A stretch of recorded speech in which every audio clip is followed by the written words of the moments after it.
No way, Bill Baker. Thanks so much for coming in. I really appreciate it. It's always good to see you, man. Yeah, it is Thursday. And don't say it. I'm not. Thank you. Looking pretty dapper tonight. Not that you don't always, but especially so tonight. What size is that shirt, by the way? It's all starched and everything. You like that? That's a private joke. Well, where are you out? You must have been out working today. Out working today, yeah. It's nice to be here at Spike's. The only guy that I know whose teeth are whiter than his white shirt. I was all over the region, everywhere from Schererville to Valpo to Portage. Back to Schererville? Munster, back to Schererville. Yeah. So. What'd you do? Running from the law? Running from the law. Yeah, burning gas, that's one thing for sure. No, but, doing some site selection work for some folks looking to come into the area. What is that exactly?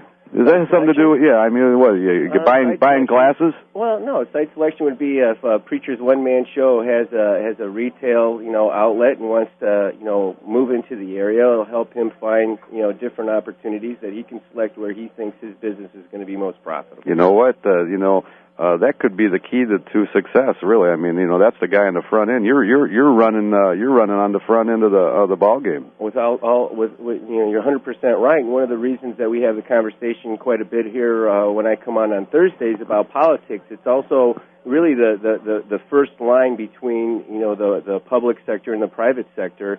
In dealing with the government is the real estate folks and having to try to secure these locations and all of the necessary zonings and entitlement things that are required to bring business into the region. Who's hot right now? What area is cooking? I've been saying for a couple of months now that Cedar Lake is getting ready to come back, and I know it's probably not completely rediscovered, but Cedar Lake had some great days back in the 40s and 50s. That place was smoking down there, and I see 500 new housing starts in Cedar Lake. That's tremendous. Well, there's a lot of housing that went up around the lake that, Whiteco had did in trying to bring condo development and cleaning up Cedar Lake, which is a good thing. You sure those just weren't paintings on billboards that look like houses? No, they're definitely out there.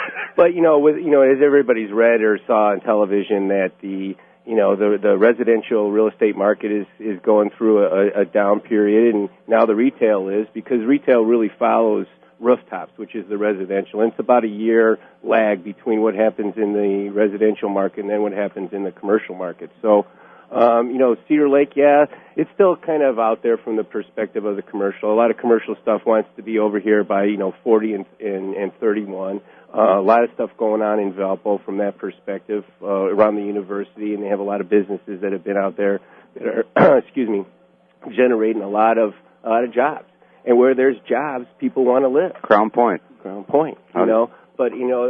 the flip side, and we've talked about it on the show a couple of times, is, it's further and further out from the core. And, our core is up around the lake towards Chicago, and it provides another opportunity in doing redevelopment in some of those older areas that need to be, revitalized.